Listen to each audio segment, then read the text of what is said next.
Well, I'm back. My first Lessons Animation Taught Us vid has been by far my most successful. So like any good Hollywood producer, I'm gonna exploit this brand until it fails miserably. I mean, it makes sense for my genre anyway.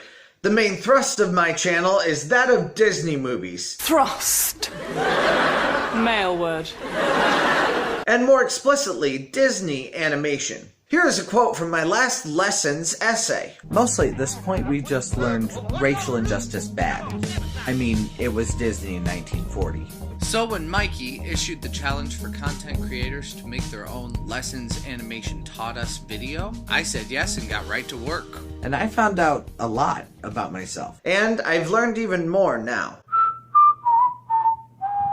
If you don't know already, my channel exists to systematically review Disney movies and rank them into a list from best to worst while trying to be objective. Click subscribe if that sounds interesting to you. So far, I have made it through the Golden Age and the wartime shorts period. As a child, I learned a ton from Disney, but as an adult, there is a veritable cornucopia of life lessons to learn. Often it gets overwhelming as we sort out the good lessons from the bad. These movies are an interesting case study because they are both a window to the ways of the past and a mirror to our modern tendencies. So, when we look in that mirror, what do we see?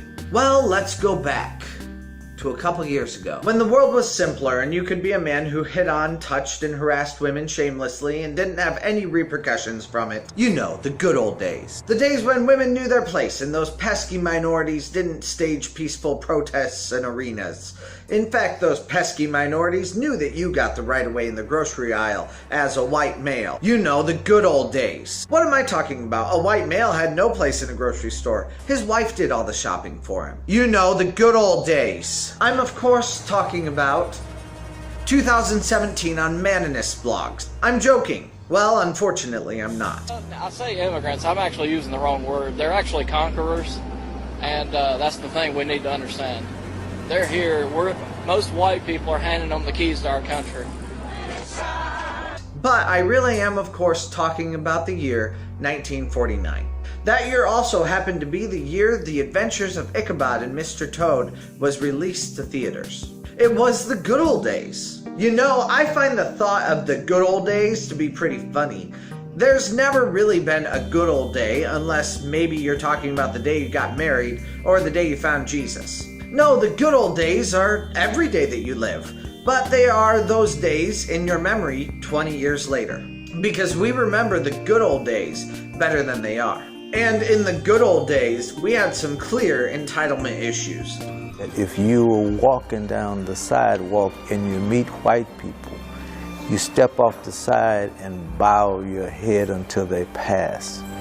Because if you didn't, it could be considered disrespectful, and they might kick you, beat you, or put you in jail. It was the good old days. I'm not for integration, I'm for segregation, and I will be until I die. It was the good old days. You've got to keep the white and the black separate. It was the good old days. Segregation now, segregation tomorrow, and segregation forever. It was the good old days.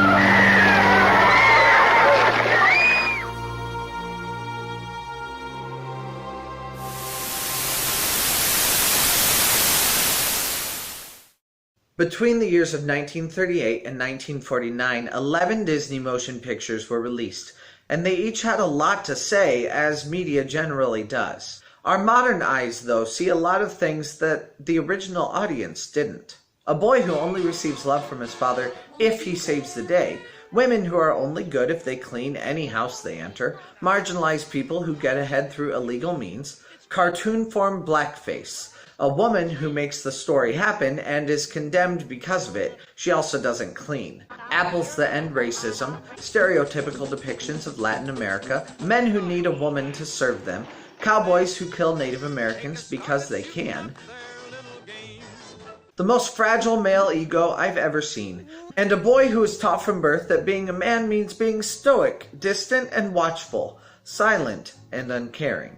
Throughout the years known as the Golden Age and the wartime shorts era, animation taught us a lot of disparate lessons. I really love that word lately. Sometimes they were intentional deconstructions of a conventional social norm. Take Casey at Bat, for instance. When I first saw this movie and this particular short, I gave it a lot of hate, and boy do I still hate this short. However, after watching it with a prescient eye toward the pride of this hyper-masculine character, I began to see him as a deconstruction of toxic masculinity.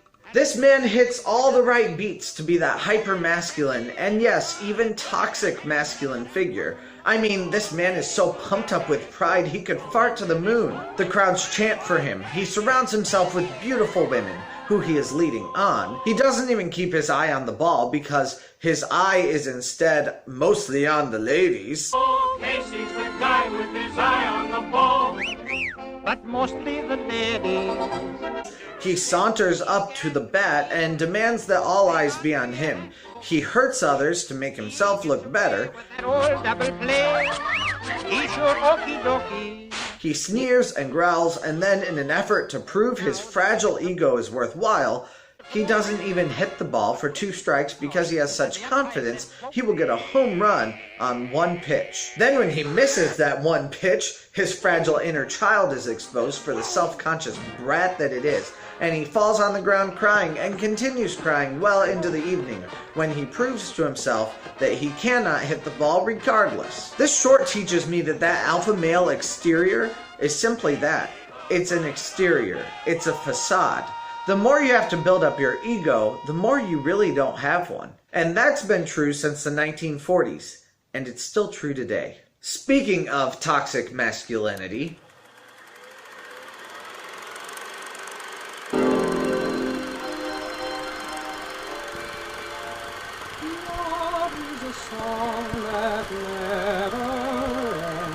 I know this is probably the last thing you think of in regards to a hyper-masculine movie, but here I see a young deer that is given free rein to be himself with his friends while he is given the freedom to explore under his mother. I find it very interesting how this film goes out of its way to make these child characters so effeminate and yet shows Bambi's dad in stark contrast. He carries the weight of the world on his shoulders, although they never show him do anything. And he is to be respected, although they never show him do anything. And as soon as Bambi's mother dies, he takes Bambi away and basically says, well, I guess it's time for you to grow up, son. Dry up those tears and act like a man, you wuss. I'll show you how to get all the ladies in the forest to want you as much as they want me. I'm just assuming Bambi is not his only illegitimate child. And what's worse, Bambi is groomed to become just like his father. This once charismatic and excited young boy now has all of the life he once exhibited neutered out of him by his father. He has to be serious so he can feed himself. Nobody knows what Bambi and his father actually do, and yet they are to be respected among the deer. No, they are pretentious masculine figures that teach children that they have to stick with their roles in order to have a respectable facade.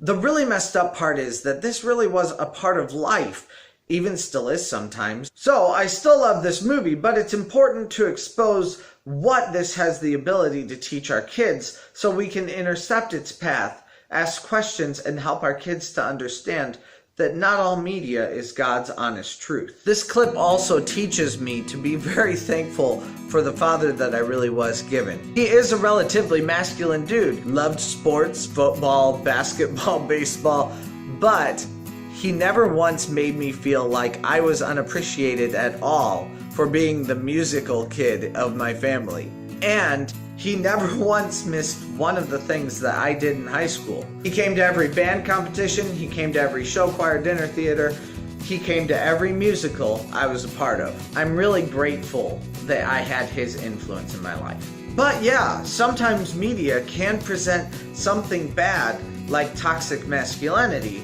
as being something good, which Bambi does an awful lot of. Speaking of something bad being disguised as something good, sometimes it's important to look at something presented as good and dissect it, so we can see if there's any merit to its goodness. In this case, we're going to talk about Johnny Appleseed and his apples, and the Native Americans who consume them and begin dancing with the settlers. What a lovely image. It's an image of unity, right? Wrong. It's an image of deception. This is a trope that a lot of media likes to portray. They love to portray the idea that people who were once marginalized in society have a law or some sort of cultural attitude, or sometimes even just one person's opinion change, and that's the end of their marginalization. Racism solved. Racism solved. Racism solved. Native Americans still face adverse situations far and above what the majority of Americans face. Even just taking the idea of those apples being used for hard cider, as my brother and I discussed, has sinister applications. When we look more closely, Native Americans have a higher rate of alcoholism, both because they're more apt toward alcoholism, either by design or by exposure, and we white people made it easiest for them to put casinos and bars on their reservations to attract the business needed for them to survive. So we caused a problem for these people, and then we look at them and say, fix yourself, because we get along now, right? Sure, you could say we get along, but we don't take the time to understand these problems because we pretend the problem isn't there.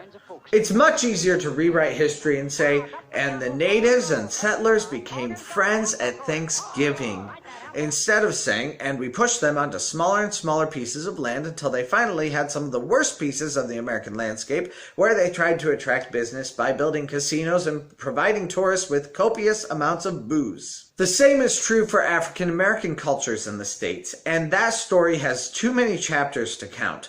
Let's just say that even the modern suburb isn't innocent. And don't pretend that blackface, even cartoon blackface, doesn't have hurtful connotations. As we look back at these movies, we see a microcosm of our culture at different points.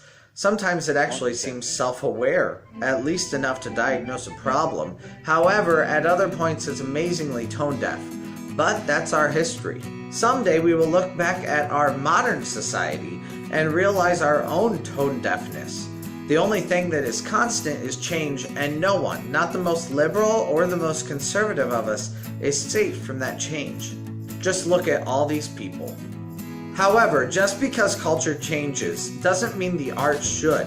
The art should stand as a reminder of where we came from, and we should continue the discussion of what these movies were saying. What good they wanted to proclaim and what bad they didn't know they actually encouraged. We can learn from history, and the lessons animation taught us will continue to teach us as long as we are wanting to learn. Thank you, Film Joy, for encouraging us in our creation and giving us this fantastic outlet. Thanks to all of you who have watched my former video, who watched this video, and who have created your own videos. I have found it incredible to listen to the stories of all of you out there. I'm always amazed at how much I can learn from people with different opinions. Subscribe, like, and comment, and I'll see you again for a lessons video after I review the Silver Age, or you can watch my next video next Tuesday at 4 o'clock.